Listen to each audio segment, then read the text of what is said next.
Não havia problema nenhum, eu apresentava-me cá, nós não temos essas esquisitices uns com os outros. Bem, boa tarde a todos e a todas. Eu não venho aqui para dar lições de democracia nem de lutas a ninguém, aliás, tenho o privilégio enorme de estar rodeada de pessoas que muito admiro e ter conhecido hoje outras pessoas às quais eu poderei provavelmente agradecer muito a possibilidade de estar aqui hoje e vivermos em democracia e portanto venho aqui, isso mesmo, como disse o Carlos, dar o meu apoio a estas candidaturas do Bloco de Esquerda. Dar o meu apoio, que obviamente não é um apoio inesperado, como é óbvio, mas dar o meu apoio convicto, porque penso que temos muito a ganhar se conseguimos reforçar a votação no Bloco de Esquerda. A Helena falou há pouco de várias pessoas, falou da Noémia, como a nossa primeira autarca. Eu gostaria, se me permitem, de falar da Helena, porque não tivessem sido muitas das lutas da Helena Pinto no Parlamento Europeu e nós, mulheres, hoje em dia, estaríamos muito atrás em relação aos nossos direitos, à nossa capacidade de exercer a nossa vida em igualdade de circunstâncias. E somos devedoras e devedores daquilo que foi o trabalho de muitos dos eleitos e de muitas das eleitas do Bloco de Esquerda ao longo dos últimos anos. Mas, como disse, estou a dar apoio às duas candidaturas. Eu estou no Parlamento Europeu e nós temos visto ultimamente como estas instituições europeias são tão madrastas e nos têm tratado tão mal.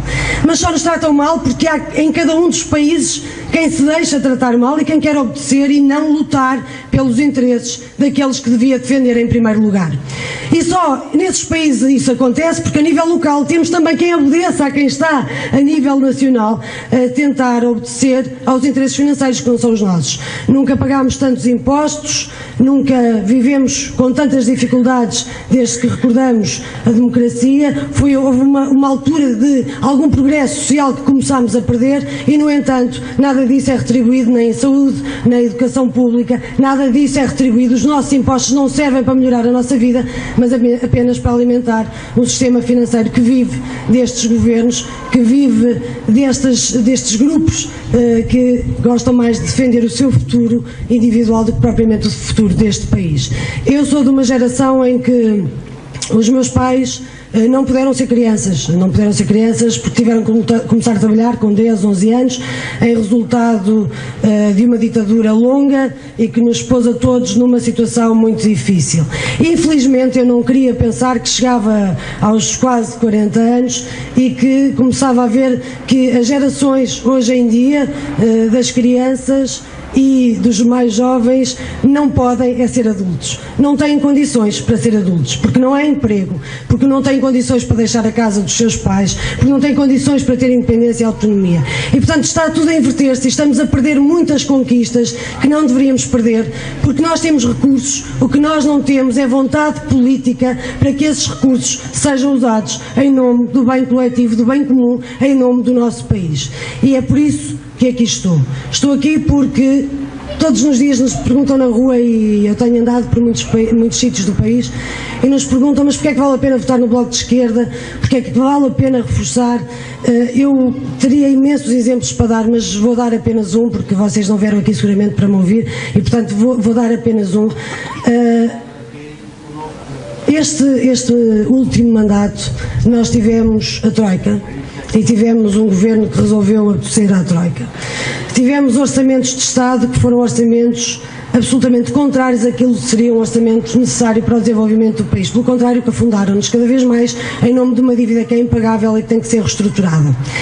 E o Bloco de Esquerda foi o único partido na Assembleia da República que entendeu que o primeiro orçamento de Estado era inconstitucional e, sendo inconstitucional, tinha mesmo que ser levado ao Tribunal Constitucional.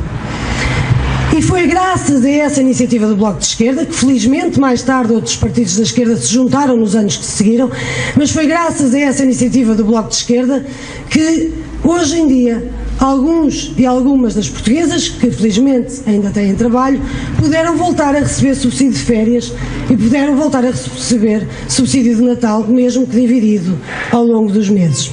E é por isso que faz a diferença ter ou não ter deputados do Bloco de Esquerda. Mas é mais longe do que isso. Nós precisamos de alguém que fale em nome daqueles que não têm voz. E sinceramente, essa voz tem sido reconhecida a nível local, a nível municipal, a nível nacional, nos representantes do Bloco de Esquerda. O O Governo e a campanha que tem sido feita tem procurado iludir, como disse o Carlos Matias, e dizer que não há alternativa a não ser PSD, CDS por um lado e o PS pelo outro, como se nós fôssemos hologramas, não fôssemos pessoas de verdade, não existíssemos, não estivéssemos aqui a fazer nada a não ser figurantes. E têm feito essa ilusão para desviar as atenções também, aliás, daquilo que são verdadeiramente os problemas que vivemos. Dizem que já estamos melhor, que já recuperamos, que os sacrifícios já passaram. E eu pergunto a cada um e a cada uma de vós se já sentiram verdadeiramente esses sacrifícios a valer a pena e as dificuldades a passar. Penso que não. Penso que infelizmente a maior parte das pessoas tem que enfrentá-las. E o que nós temos que fazer é apontar o dedo aos reais problemas e dizer que não é com quem nos trouxe à crise que nós vamos sair dela.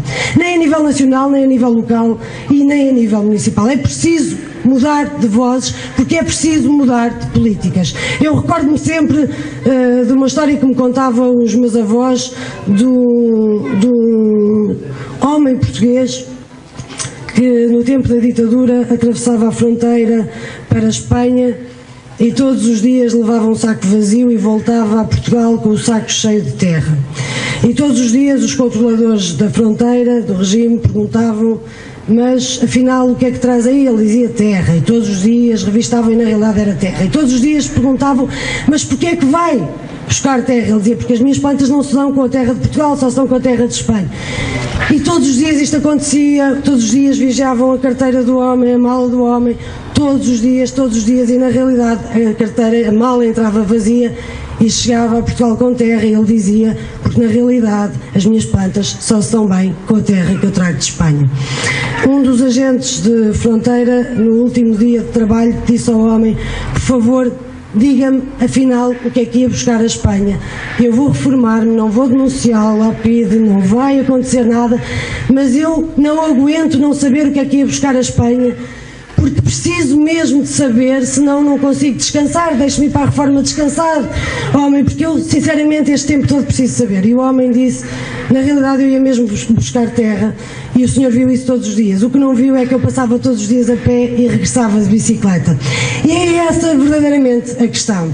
O Governo quer que a gente olhe para o saco com ou sem terra e que ignore a bicicleta, mas nós não ignoramos a bicicleta. Temos que olhar para os problemas não desapareceram, existem. Chamam-se austeridade, chama-se injustiça económica, injustiça social, e têm-nos aqui para apontar os reais problemas a cada dia que passa e a ter essas vozes. São vozes ativas. Eu espero sinceramente que o Distrito de Santarém possa voltar a reeleger, que tenha o Carlos Matias, não somos primos, juro, não há aqui nenhum nepotismo, mas que possa eleger, que possa voltar a ter um deputado, neste caso o Carlos Matias, representante de Santarém. Espero muito bem que o João seja o futuro presidente da Junta de Freguesia.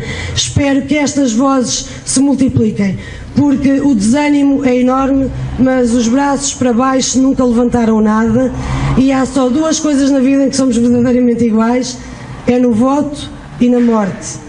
Nem nascemos iguais, há quem nasce em berço de ouro, há quem nasce em muito más condições, mas no voto e na morte somos iguais, e no dia do voto ninguém sabe se fui eu que votei, se foi Ricardo Salgado, se foi Passos Coelho. O voto vale exatamente a mesma coisa, e não votar ou desistir de mudar é votar no sistema que nós conhecemos e que nos está a destruir. Por isso, força, esperança, capacidade para mudar.